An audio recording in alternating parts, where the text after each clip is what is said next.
cái ta khắp những hàng lên đung đi cợt lại lê cả anh ấy Đông Nam Á đến lại anh ấy cả hà Đông Nam Á này đã bù lại làm pro lần này đã bù lại rung răng lần chặt thái hàng Campuchia cập rộng lại vô cái quay lên tầng dừa cỡ chùa thập hiền nên tao bốc lại này hiếm bạn lại tao lấy chùa lúm lên tầng lúm ta đang có đinh cập rộng nhiều binh Trung Quốc lên tầng rút đoạn hiện một Campuchia lên Campuchia hiếm bạn lại rút cái nhũ lấy cái nhiều băng giàu nếu cỡ lần cha Việt Nam càng ít đủ đây đi hàng lại hiếm bạn đã bốc lại này nó đã đột lăng tôi hàng Campuchia hàng Trung Quốc lại nhiều một cái bà sản ta cất cất Trung Quốc cất Campuchia như chẳng lên Trung Quốc mà nhưng tại mong Trung Quốc có lại tốt nó bạc có lại ngại chỉ lén và đạt hoặc lại nó này thì chấp giang tạm nhé thứ có lại màu rung lại bạc thay được bạc Campuchia hết bạn đã buộc nó mày phải xem lăng mày màu sao điều về đã buồn sang xem lăng buộc hàng lại là chôn đấy cầm rõ rằng rồi về Campuchia hàng Trung Quốc lên Trung Quốc hàng Việt Nam nhưng bây đã buộc và nhiều chiến lược gặp rõ là nhiều kinh tế thị trường lên trong kinh tế gặp rõ mang lại cần rồi để ngoại giao ta buộc nên lại này lấy dòng tờ nhập viện lấy rô nhiều nên đây xem lăng của mình và là như thế này chúc tụng hoa mỹ nghe nó êm tai. Thế nhưng mà đôi khi phải nhìn vào cái thời điểm và cái bối cảnh của những sự kiện đấy thì mới thấy được cái mùi của nó. Và cái cuộc điện đàm chiều ngày 14 tháng 8 vừa rồi giữa Tổng Bí thư Tô Lâm của Việt Nam mình với ông Hun Sen, Chủ tịch Đảng Nhân dân Campuchia, nó lại có một cái mùi rất khác. Một cái mùi mà anh em mình nếu chịu khó ngẫm một tí thôi là thấy nó thú vị vô cùng. Báo chí hai nước thì tất nhiên vẫn đưa tin theo cái văn mẫu quen thuộc rồi, tăng cường quan hệ láng giềng hữu nghị đối tác toàn diện. Nghe thì cứ tưởng là một cuộc gọi thăm hỏi tình anh em thường ngày thôi. Nhưng mà câu hỏi đặt ra là tại sao lại là lúc này? Tại sao một Campuchia vốn được coi là sân sau, là thằng em sắt son nhất của Trung Quốc ở Đông Nam Á, một Campuchia vừa mới va chạm nảy lửa với Thái Lan, bây giờ lại vội vàng nhấc máy gọi cho Việt Nam với một thái độ ngọt ngào đến thế? Nói theo cái ngôn ngữ bình dân cho nó dễ hiểu ấy, thì dường như đang có một câu chuyện lớn hơn ở đằng sau. Bị Trung Quốc đá, bị Thái Lan ghét, Campuchia bây giờ chẳng còn cách nào khác ngoài việc quay sang cầu cứu ông anh hàng xóm Việt Nam. Dua lên nó đã bộ rẽ cắt lại này mình và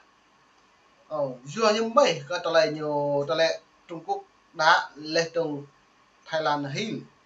vừa lên như tôi ép Campuchia tôi ép cỡ Việt Nam xong như tôi ép đã bộ lại hiếm bạn này một tại mà Việt Nam là một đình ngại nó ta đã này đặt xem lằng ra này lấy cái thù nhỏ lấy cái tờ lại dòng tiền cái nhiệm vụ nó đã bộ lại chính thức Việt Nam kẻ thù thì nhiều một Việt Nam lên Trung Quốc từng tôi lấy một canary chẳng hill của con sen chẳng lợi dụng con sen nữa có pro lấy lần này nên mình phải xem làm lấy một được gì lay chuyển nổi các bố ấy lúc nào trả ra giả trên báo như thế. Thế nhưng mà anh em mình phải hiểu, trên đời này làm gì có bữa trưa nào miễn phí. Trung Quốc nó không phải là một quỹ từ thiện, nó là một cường quốc đang trỗi dậy với những tham vọng địa chính trị khổng lồ. Nó vung tiền ra không phải vì nó yêu quý gì dân Campuchia cả, mà là vì nó cần một cái quân bài, một cái bàn đạp chiến lược ngay tại sân sau của Việt Nam và ngay sát sườn của Thái Lan, một đồng minh thân cận của Mỹ. Campuchia trong mắt Trung Quốc là một cái mắt xích không thể thiếu trong chiến lược, một vành đai, một con đường và quan trọng hơn là chiến lược bành trướng ảnh hưởng ra Biển Đông và khu vực Ấn Độ Dương, Thái Bình Dương. Cái cú đá ở đây nó không phải là một hành động cắt viện trợ hay trở mặt công khai. Không, Trung Quốc nó thâm hơn nhiều. Nó không chơi cái bài trẻ con đấy. Cú đá ở đây là một quá trình siết chặt vòng kim cô một cách từ từ nhưng cực kỳ hiểm hóc. Bây giờ nó đã buộc Trung Quốc bắt cứ lần cha nó bởi cái nhiều kiểu xâm lược xâm lăng sao được chứ. Tôi đã buộc tôi Campuchia Hun Sen. Tôi nhớ mình như nghe đáo này thì tầm là nó nó lại tầm mình Trung Quốc khắp có nhiều á, tương bày những kẻ gặp Trung Quốc tốt rất nhiều. Thậm chí một cha Campuchia hay nên tầm lan tràn tầm như có nhiều công ty Trung Quốc như quán casino. Dập này tầm như ta lại xịn le, ta lại bằng ngăn, ta lại lúm ta, ta lại người ngọt bởi anh cha Campuchia. Dưới nó lại tốt là lại Campuchia mình nhập bằng cái Trung Quốc, xăm Trung Quốc thêm bạn, Trung Quốc phơi tay á, vẹn đội ấy cái đồng như càng yêu hào màu lên linh khan này thì không yêu nó hơn chân một lại tu là hiện tại như giáo Việt Nam lại hẹp ôn tu học Việt Nam hiện tại Việt Nam tức thằng ngạc mà Việt Nam lại mời trung đội một ít xuôi này vô Việt Nam thâu cờ rọ để cờ Campuchia hàng Trung Quốc lại nhiều chính sai nữa nó nên ta buộc lại thông tin báo chí rằng liệu Việt Nam hàng Campuchia là hem ai cái lại lạ sẽ lấy sự le và đặt lại một đời rồi chuyện này anh em lạ xăm bằng đôn là ví dụ là đồn cho cái năng Việt Nam chẳng lợi dụng Campuchia chẳng lợi dụng của Việt Nam này giờ nó tạo bộ này một là tôi mong po lại càng ủng hộ nhiều một là ủng hộ lui cho là cha Mỹ trong thông câu dầu thứ làm trước lại làm ngã nó trong này một lần trước tự họ trong thông đồn trong lại chính như bộ hũi cha Mỹ đấy như bạn lại này rụp là nào gì lui Campuchia như vậy nếu mình về xem một cái này này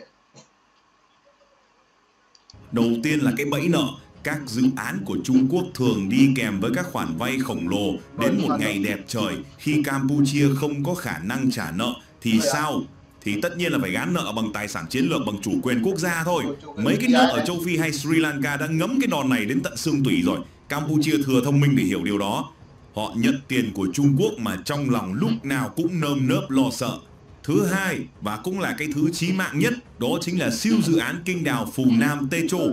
Nghe thì có vẻ là một dự án thế kỷ giúp Campuchia phát triển kinh tế, có đường ra biển không cần phải phụ thuộc vào sông Mekong chảy qua Việt Nam nữa. Ôi giời ơi, hoành tráng lắm, tự chủ lắm. Thế nhưng mà câu hỏi đặt ra là ai là người bỏ tiền ra làm? Lại là Trung Quốc. Ai là người hưởng lợi nhiều nhất? Cũng lại là Trung Quốc. Cái kênh đào này về bản chất nó là một con đường chiến lược để tàu chiến của Trung Quốc từ vịnh Thái Lan có thể đi sâu vào nội địa Campuchia, áp sát biên giới Việt Nam và Thái Lan mà không bị ai nhòm ngó. Nó biến Campuchia từ một đối tác thành một cái căn cứ quân sự trá hình. Chính phủ của Thủ tướng Hun Manet, dù là con trai của ông Hun Sen, nhưng cũng là một thế hệ lãnh đạo mới được đào tạo bài bản ở phương Tây. Họ thừa hiểu rằng việc phụ thuộc hoàn toàn vào Trung lên nó như hạt đấy ấy bộ canh đào Hà Nam này là đã bộ lại ít bằng pro tập lại những ngạn lại Trung Quốc mà lợi được cả vừa lợi gật lại không chia đồng được nhiều vừa lợi gật lại mút mà này đấy gật lại chỉ lên tàu quân sự mà đặt lấy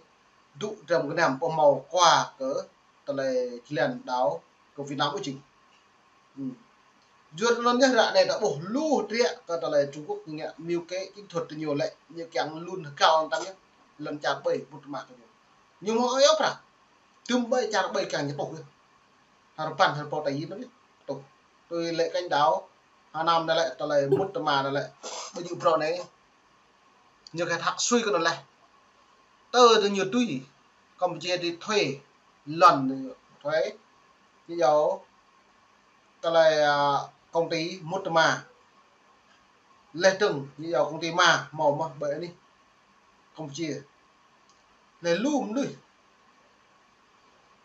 lại lút lùng bởi nuôi Campuchia đồng bạc lệ từng hàng Trung Quốc bởi anh công ty lại xịn làm nuôi này đa Nhật thuê bên thì bà đa 99 năm đa 57 năm bây giờ Nhật thuê lần bây giờ mà đã thuê lần và tôi loại càng nhạy tôi giàu thay từ thăm dấp tư vàng là lại hiếm bạn ở bố cái này mà nó lại bây giờ pro này luôn nuôi rạ này đằng bố thì giáo càng sai thập đúng không rồi cái này bởi anh đi cần rồi anh đi lần trả Trung Quốc lên từng mút mà bởi nó còn lại xịn lẹp phun ta bàn là càng thọc răn còn lại thập lô lên từng hợp tác thương mại và cái này Campuchia hàng Trung Quốc nó đập vào bố lại rẽ rồi tôi lại lên lại Campuchia lại cái nào những bộ phận lại bạc như nó bố cái tường lại nào phía không dài là tìm được cái nhú một đi gặp được vừa đạp biết bằng hoặc là như nào hoặc là dần bè tham lam mẹ muốn nó đây muốn sang nước lại là Trung Quốc mút mà xâm nhập vào lại cái này là một béo bạc lên nuôi như lú mốc nó nuôi doan hàm nuôi Trung Quốc lan tràn tắm cái này nó là bố lấy tùy gài ở Campuchia này cái nào Trung Quốc cái tùy cày Campuchia Việt Nam tùy cày Việt Nam như một lâu cái xong Việt Nam như tùy cày chứ bây giờ các bà không tùy cày Việt Nam nên nhiệt thiếu vốn แต่ยังmộ bạc là Việt Nam sẽ Trung Quốc cũng sẽ có chẳng bằng Campuchia sao nữa cho nên chính thuật như này lại từ đây lần cha là Campuchia nhiều mộ vững úc lê tống Hun Sen đòi mà này Hun Manet là lại buộc chấp ông một niệm nạp lại lê cái đồng như này luôn chưa tôi đã buộc phương hướng lại đom nước đồ xả tua tổng lại kinh tế thị trường của nhau bằng anh đi lần trả Campuchia thuộc với mong Trung Quốc sờ tôi đã có một cái hữu cái đáng này đằng PPC này coi ta lại nhiều chữ rung nó hai này nó Campuchia là nhầm màu 32 đảng mà đảng 7 đảng Hun Sen hàng đảng Campuchia nó những bạn một hoạt một điểm nạp nó lại trung này một điểm nạp đặt xem rằng đừng là gì lệ nó mà về là chôn tâm nên để xem rằng lại mức Campuchia hắng lần trả Trung Quốc lên trường kẹo một lon Việt Nam vô cất Việt Nam nhau nga vô cất Trung Quốc nhiều tuy cày cầu Campuchia nó lại xem rằng vô cất kẹo một lấy công ngàn xem và Trung Quốc chẳng khác gì tự mình đeo gông vào cổ. Cái gông này nó bằng vàng đấy, nó lấp lánh đấy, nhưng nó vẫn là cái gông. Nó làm cho Campuchia mất đi sự tự chủ trong chính sách đối ngoại. Muốn làm bạn với Mỹ cũng khó, muốn xích lại gần Nhật Bản hay Hàn Quốc cũng bị Trung Quốc nó lườm cho cháy mắt. Cái vị thế em út tưởng là sướng, nhưng thực ra là nhục. Nhục vì mình không có tiếng nói, không tự quyết định được số phận của mình. Đấy mới chính là cú đá đau nhất mà Trung Quốc dành cho Campuchia. Bị thằng Anh cả châu Á nó dắt mũi đã đành, Campuchia còn đang phải đối mặt với một vấn đề nhức nhối khác. Mối quan hệ ngày càng xấu đi với ông hàng xóm to con Thái Lan. Cái vế thứ hai trong cái tiêu đề Thái Lan ghét, nó xuất phát từ chính những mâu thuẫn chồng chất này. Ok, phần đi phi bằng một vài buồn sang nằm chừng mong lấy lê, mong nhịp mong đông em đông đi anh là phi bằng là rình là buộc lại đây đây. Mong này mong lú ta thật là buồn sang ta tôi tới nhà. Tôi lại xem lại buộc nhiên tầm lại chính Campuchia luyện lúc